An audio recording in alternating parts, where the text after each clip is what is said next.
World കപ്പിലെ പോർച്ചുഗലിന്റെ രണ്ടാം മത്സരം നാളെ രാത്രി 10:30-ക്കാണ്. എതിരാളികൾ ഉസ്ബെക്കിസ്ഥാനാണ്.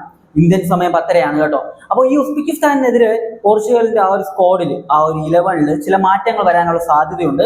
ഒപ്പം റീസെന്റ് ഡേയ്സിൽ, അതായത് കഴിഞ്ഞ മത്സരം കോങ്കോയോട് സമനിലയിൽ കുരുങ്ങിയതിന് ശേഷം പോർച്ചുഗൽ ക്യാമ്പിൽ നടന്നിട്ടുള്ള ചില കാര്യങ്ങളുണ്ട്. അപ്പോൾ അതിനെക്കുറിച്ച് നമ്മൾ ഈ ഒരു വീഡിയോയിൽ നോക്കുന്നതായിരിക്കും. അപ്പോൾ വീഡിയോയിലേക്ക് പോകുന്നതിന് മുമ്പ് ജസ്റ്റ് ചാനൽ സബ്സ്ക്രൈബ് ചെയ്യുക. നമ്മൾ സ്ഥിരമായിട്ട് വീഡിയോസ് ആയിട്ട് വരുന്നതായിരിക്കും. അപ്പോൾ പോർച്ചുഗൽ ഉസ്ബെക്കിസ്ഥാൻ മത്സരത്തിന് മുമ്പ് പറഞ്ഞു തുടങ്ങേണ്ട ഒരു കാര്യമുണ്ട്. കഴിഞ്ഞ മത്സരം പോർച്ചുഗലിനെ സംബന്ധിച്ച് കഴിഞ്ഞ മത്സരം സമനിലയായിരുന്നു.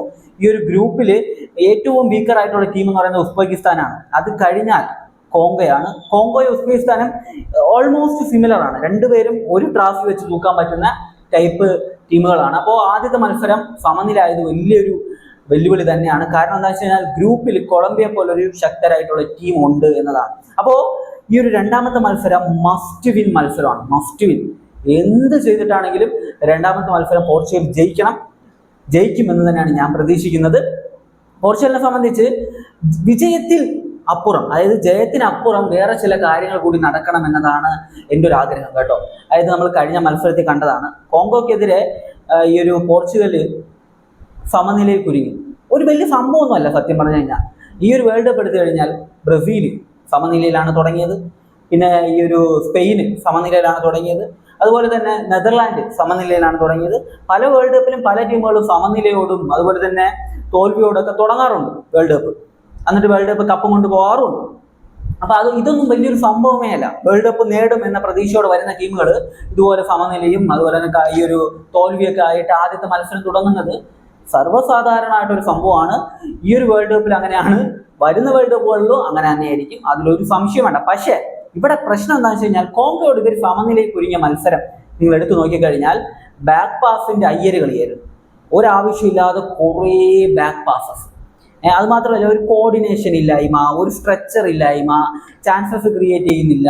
ഇത്രയും ലോകോത്തര നിലവാരമുള്ള മിഡ്ഫീൽഡേഴ്സ് ഉണ്ടായിട്ട് അവരുടെ ലെജൻഡറി താരം ആയിട്ടുള്ള ക്രിസ്ത്യാനോ റൊണാൾഡോയ്ക്ക് ഒരു പാസ് പ്രോപ്പറായിട്ട് കൊടുക്കുന്നില്ല. ഇങ്ങനെ കുറേ പരിപാടികളായിരുന്നു. അപ്പോൾ മത്സരശേഷം എന്ത് സംഭവിച്ചെന്ന് വെച്ച് കഴിഞ്ഞാൽ, ഓൾറെഡി അറിയാലോ, റൊണാൾഡോയെ പോലെ ഒരു ഐക്കൺ ഉള്ളത് കൊണ്ട് തന്നെ മാധ്യമങ്ങൾ അങ്ങ് ഇറങ്ങും, മേയാനായിട്ട് അങ്ങ് ഇറങ്ങും.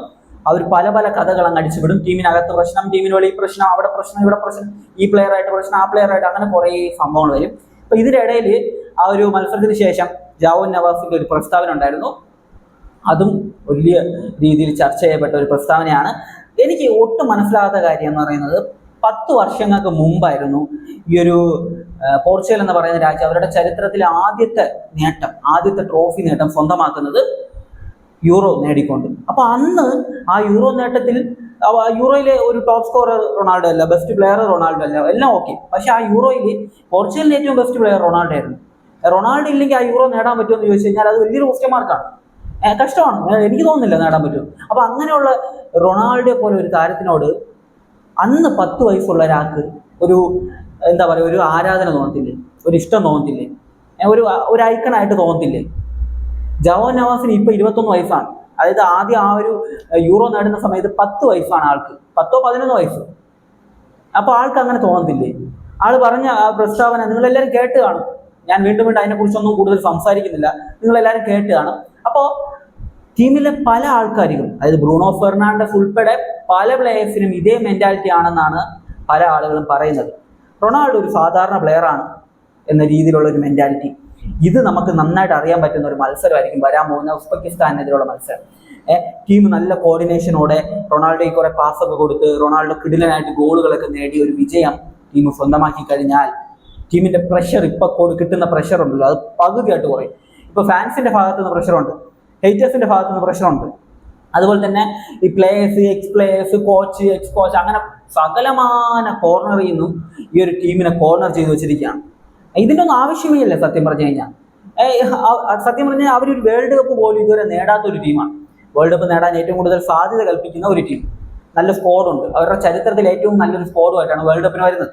ആദ്യത്തെ മത്സരത്തിൽ അവർ സമനിലയായിപ്പോയി. ആദ്യത്തെ മത്സരം തോറ്റ ടീമില്ലേ, ആദ്യത്തെ മത്സരം സമനിലയായ വേറെ ടീമുകളില്ലേ. പക്ഷെ അവരെക്കാൾ കൂടുതൽ ട്രോളുകൾ ഇവർ ഏറ്റുവാങ്ങുന്നുണ്ട് എന്നതാണ് എനിക്ക് പറയേണ്ട ഒരു സംഭവം എന്ന് പറയുന്നത്. പിന്നെ ടീമിനകത്ത് പ്രശ്നമുണ്ടെന്നൊക്കെ പറയുന്നത് നമ്മൾ ആരാധകരെ സംബന്ധിച്ച് ഭയങ്കര പാനിക് ആകുന്ന ഒരു പരിപാടിയാണ്. ടീമിൻ്റെ അകത്ത് പ്രശ്നമുണ്ട്, പോർച്ചുഗലിൻ്റെ അകത്ത് പ്രശ്നമുണ്ട്, റൊണാൾഡോ ആർക്കും ഇഷ്ടമില്ല, ഇങ്ങനെ കുറെ കമന്റ്സ് എനിക്ക് വന്നിട്ടുണ്ടായിരുന്നു. ഞാൻ കഴിഞ്ഞ കോങ്കോ മത്സരത്തിന് ശേഷം ഇട്ട വീഡിയോയുടെ താഴെ കുറെ കമന്റ്സ് വന്നിട്ടുണ്ടായിരുന്നു. അതിൽ ഭൂരിഭാഗവും ഇതുപോലത്തെ കമന്റുകളായിരുന്നു. ബ്രൂണോ ഫെർണാണ്ടസിക്ക് ഈഗോയാണ്, അതാണ് ഇതാണ്, ഇങ്ങനെയുള്ള കുറെ കമന്റ്സ് ആയിരുന്നു. സത്യം പറഞ്ഞു കഴിഞ്ഞാൽ കുറേയൊക്കെ മീഡിയ ക്രിയേറ്റ് ചെയ്യുന്നതാണ്. ചെറുതായിട്ട് എന്തെങ്കിലുമൊക്കെ കാണും, ഇല്ലെന്നൊന്നും പറയുന്നില്ല, പക്ഷെ ചിലതൊക്കെ മീഡിയ ക്രിയേറ്റ് ചെയ്ത് വിടുന്നതാണ്. അപ്പൊ അതിൽ നമ്മൾ കൂടുതലായിട്ട് ഫോക്കസ് ചെയ്യേണ്ട ആവശ്യമില്ല. ഈ ഉസ്ബെക്കിസ്ഥാനെതിരെ ഒരു കിടിലൻ വിജയം സ്വന്തമാക്കിയിട്ട് ഈ ഒരു വേൾഡ് കപ്പിലേക്ക് ശക്തരായിട്ട് തിരിച്ചു വരിക എന്നതാണ് ഞാൻ ആഗ്രഹിക്കുന്ന ഒരു സംഭവം. നമ്മൾ നോക്കിക്കഴിഞ്ഞാൽ സ്പെയിന് ശക്തരായിട്ട് തിരിച്ചു വന്നു. ആദ്യ മത്സരം സമനിലയായിരുന്നു, പിന്നെ 4 ഗോളിന്റെ വിജയത്തോടെ ശക്തരായിട്ട് അവർ തിരിച്ചു വന്നു. ബ്രസീൽ 3 ഗോളിന്റെ വിജയത്തോടെ അവർ ശക്തരായിട്ട് തിരിച്ചു വന്നു. അതുപോലെ തന്നെയാണ് നെതർലാൻഡ് 5-1 ആ ഒരു വിജയത്തോടെ അവരും ശക്തരായിട്ട് തിരിച്ചു വന്നു. അങ്ങനെ എല്ലാ ടീമും ആദ്യ മത്സരത്തിൽ പാളിയ ടീമുകളെല്ലാം ശക്തരായിട്ട് തിരിച്ചു വന്നു. പോർച്ചുഗലും തകർപ്പനൊരു തിരിച്ചുവരവ് നടത്തും എന്ന് തന്നെയാണ് ഞാൻ പ്രതീക്ഷിക്കുന്നത്. അപ്പോൾ നമുക്ക് ഈ ഒരു ഉസ്ബെക്കിസ്ഥാന്റെ ഗെയിം സ്റ്റൈലിനെ കുറിച്ച് നോക്കാം. ഉസ്ബെക്കിസ്ഥാൻ കഴിഞ്ഞ മത്സരത്തിൽ കൊളംബിയോട് തോറ്റിരുന്നു 1-3 ഗോളുകൾക്ക്. കഴിഞ്ഞ മത്സരം മാത്രമല്ല, അവർ അവസാനം കളിച്ച 3 കളി തോറ്റു. കൊളംബിയോട് 1-3, അതുപോലെ നെതർലാൻഡിനെതിരെ 1-2, പിന്നെ കാനഡയ്ക്കെതിരെ എതിരില്ലാത്ത 2 ഗോളുകൾക്ക് അവർ തോറ്റു. ഫിഫ റാങ്കിങ്ങിൽ 50-ാം സ്ഥാനത്തുള്ള ടീമാണ് ഈ ഒരു ടീം, ഉസ്ബെക്കിസ്ഥാൻ എന്ന് പറയുന്ന ടീം. അവരെ സംബന്ധിച്ച് കഴിഞ്ഞ മത്സരം അവർ ഡിഫൻസീവ് ആയിട്ടൊന്നുമല്ല കളിച്ചിരുന്നത്. അവർ നന്നായിട്ട് അറ്റാക്ക് ചെയ്യാൻ ശ്രമിച്ചിട്ടുണ്ടായിരുന്നു. എന്നാൽ അവരുടെ ഒരു ഫോർമേഷൻ എന്ന് പറയുന്നത് 3 ബാക്ക് 5 ബാക്ക് 50 ഒക്കെ ആണ്. അതുകൊണ്ട് തന്നെ പോർച്ചുഗലിനെതിരെ അവർ ഒരൊറ്റ പോയിന്റ് നേടുക എന്ന ലക്ഷ്യത്തോടെ വരാനുള്ള സാധ്യതയുണ്ട്. കാരണം ഇനി അവരുടെ മത്സരം എന്ന് പറയുന്നത് കോങ്കോ ആണല്ലോ, ആ മത്സരം ചിലപ്പോൾ ജയിക്കാൻ പറ്റും. അതുകൊണ്ട് തന്നെ ഈ മത്സരത്തിൽ ഒരൊറ്റ പോയിന്റെങ്കിലും നേടുക എന്ന ലക്ഷ്യത്തോടെ ആയിരിക്കും ഈ ഒരു ഉസ്ബെക്കിസ്ഥാൻ വരുന്നത്. ഏറ്റവും ഡേഞ്ചറസ് ആയിട്ടുള്ള കാര്യം അതാണ്. കാരണം ജയിക്കാൻ വരുന്ന ടീമിനെ ഈസിയായിട്ട് നമുക്ക് തോൽപ്പിക്കാൻ പറ്റും. പക്ഷെ എങ്ങനെയും സമനിലയെങ്കിലും മതി എന്ന് പറയുന്ന വരുന്ന ടീമുകളെയാണ് പാട്. കാരണം ജയിക്കണമെങ്കിൽ ഗോൾ അടിക്കണമല്ലോ, അതിനുവേണ്ടി ശ്രമിക്കുമ്പോൾ നമുക്ക് ചാൻസസ് കിട്ടും, നമുക്ക് ഗോൾ അടിക്കാം. പക്ഷേ ഇങ്ങനെ സമനില മതി എന്ന് പറഞ്ഞ് വരുന്ന ടീമുകൾ ഡിഫൻസിൽ അങ്ങ് നിന്ന് കളയും. ഡിഫൻസിൽ നിന്ന് കളയുവാണെങ്കിൽ ഇവർക്ക് അത്യാവശ്യം നല്ല ഡിഫൻഡേഴ്സ് ഉണ്ട്. ഈ ഒരു മാഞ്ചസ്റ്റർ സിറ്റിയിൽ കളിക്കുന്ന ഒരു ഡിഫൻഡർ ഇവരുടെ ടീമിലുണ്ട്. അപ്പൊ ഇങ്ങനെയുള്ള പ്ലേയേഴ്സ് ഉള്ളതുകൊണ്ട് തന്നെ ഇവർ നല്ലതായിട്ട് ഡിഫൻസീവ് ആയിട്ട് കളിക്കാനുള്ള സാധ്യത ഉണ്ട്. അവരുടെ ഫോർമേഷൻ തന്നെ ഒരു ഡിഫൻസീവ് ഫോർമേഷൻ കൂടിയാണ്. ഇപ്പോൾ ഡീപ്പായിട്ടുള്ള ഒരു ഡിഫൻസീവ് ഗെയിം കളിച്ചു കഴിഞ്ഞാൽ പോർച്ചുഗലിനെ സംബന്ധിച്ച് ലോ ബ്ലോക്ക് ഗെയിം ഭയങ്കര പാടാണ്. കഴിഞ്ഞ കളി നമ്മൾ കണ്ടു. അത് മാത്രമല്ല, വേൾഡ് കപ്പ് ക്വാളിഫയറിൽ ഒരു ടീമില്ലായിരുന്നു അവിടെ. ഏതാ ടീം അത്? ഇത് അയർലാൻഡ് ആണോ? അങ്ങനത്തെ ഒരു ടീമിലായിരുന്നു. അയർലാൻഡ് ആണോ? ഒരു പച്ച കളർ ജേഴ്സി ഇട്ട ഒരു ടീം. റൊണാൾഡോയ്ക്ക് റെഡ് കാർഡൊക്കെ കിട്ടിയിട്ടുണ്ടായിരുന്നു. ആ മാച്ച് കണ്ടവർക്കറിയാം, അവരും ഒരു ലോ ബ്ലോക്ക് സിസ്റ്റം ഉപയോഗിച്ച ടീമാണ്. അപ്പോൾ അങ്ങനത്തെ ലോ ബ്ലോക്ക് സിസ്റ്റം ഉപയോഗിക്കുന്ന ടീമുകൾക്കെതിരെ കളിക്കുമ്പോൾ ഭയങ്കര ബുദ്ധിമുട്ട് ഫീൽ ചെയ്തിട്ടുണ്ട്. പിന്നെ ഇവർ കുറച്ചും കൂടെ ഫിസിക്കലി കളിക്കുന്ന ഒരു ടീമാണ് ഈ ഒരു ഉസ്ബെക്കിസ്ഥാൻ. കഴിഞ്ഞ മത്സരം കണ്ടപ്പോൾ എനിക്ക് മനസ്സിലായി അവർ കളിച്ചിരുന്നത് കൊളംബിയോടാണ്. കൊളംബിയ അറിയാലോ, ഫിസിക്കൽ ഗെയിമിന് പേര് കേട്ടവരാണ് അവർ. അറിയാം, ലാറ്റിൻ അമേരിക്കൻ ടീമാണ്. അതുകൊണ്ട് തന്നെ അവരോട് അത്യാവശ്യം നന്നായിട്ട് ഫിസിക്കലി ഇവർ കളിച്ചിട്ടുണ്ടായിരുന്നു. അതുകൊണ്ട് തന്നെ ഒരു ഫിസിക്കൽ ഗെയിം വരാനുള്ള എല്ലാ സാധ്യതയും ഞാൻ കാണുന്നുണ്ട് എന്നതാണ്. എന്ത് തന്നെയാണെങ്കിലും നല്ലൊരു വിജയം, കുറഞ്ഞതൊരു 3 ഗോളിന്റെ വിജയം സ്വന്തമാക്കും എന്ന് തന്നെയാണ് ഞാൻ പ്രതീക്ഷിക്കുന്നത്. റൊണാൾഡോ ഗോൾ അടിക്കാനുള്ള സാധ്യത ഞാൻ കാണുന്നുണ്ട്. അപ്പോൾ നമുക്ക് ഇനി ഇവരുടെ 11 കുറിച്ച് സംസാരിക്കാം.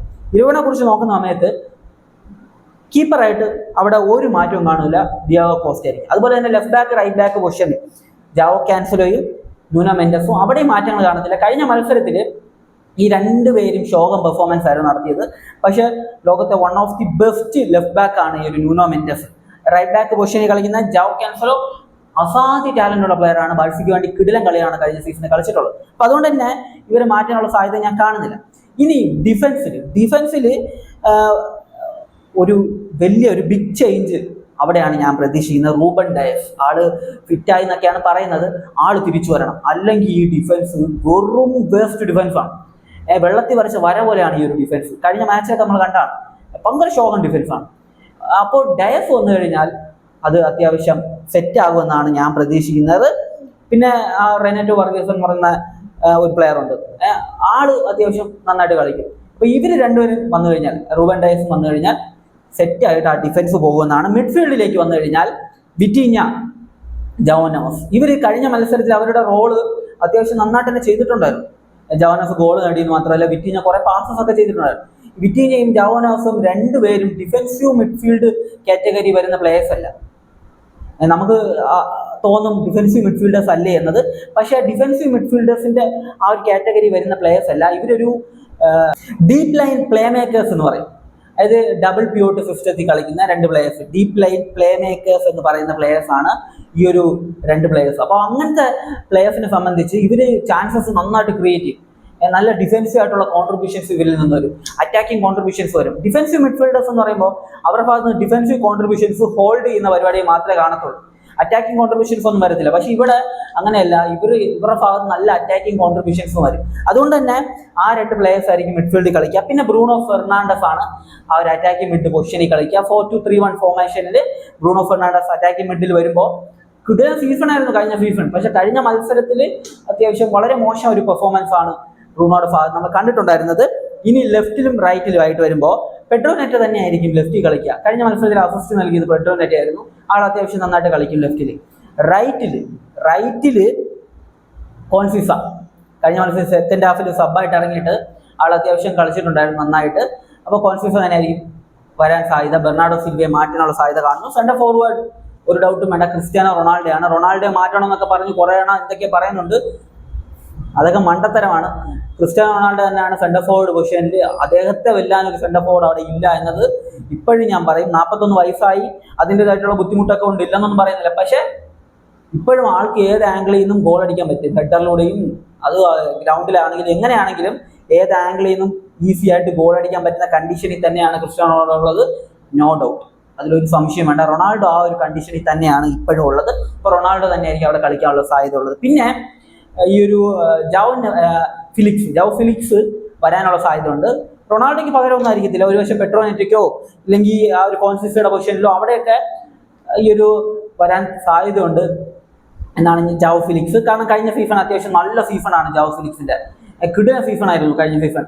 സൗദി പ്രോ ലീഗിലെ ബെസ്റ്റ് പ്ലെയർ ആണ് കഴിഞ്ഞ സീസണിൽ. അപ്പോൾ അതുകൊണ്ട് തന്നെ ആൾ ആ ഒരു പൊസിഷനിലേക്ക് വരാനുള്ള എല്ലാ സാധ്യതയും ഞാൻ കാണുന്നുണ്ട്. അല്ലാതെ വലിയ മാറ്റമൊന്നും കാണാൻ സാധ്യതയില്ല. റാഫേൽ ലിയോയ്ക്ക് ആദ്യ വരാനുള്ള സാധ്യത കുറവാണ്, നമുക്ക് കണ്ടറിയാം. എന്തായാലും ഉസ്ബെക്കിസ്ഥാനെതിരെ വിജയിക്കുക എന്നതിലും ഉപരി ടീം നല്ലതായിട്ടൊരു ബാലൻസ്ഡ് ആയിട്ടുള്ള നല്ല ഒരു സോളിഡ് ആയിട്ടുള്ള ഗെയിം പുറത്തെടുക്കുക എന്ന് പറയുന്നത് തന്നെയാണ് ഏറ്റവും ഇമ്പോർട്ടൻ്റ് ആയിട്ടുള്ള ഒരു കാര്യം. അപ്പം നിങ്ങളുടെ അഭിപ്രായം എന്ത് തന്നെയാണെങ്കിലും അത് കമൻറ്റിൽ പറയുക. മറ്റൊരു വീഡിയോ ആയിട്ട് കാണുന്നതായിരിക്കും. ബൈ ബൈ വിത്ത് ഫുട്ടെയിൽ.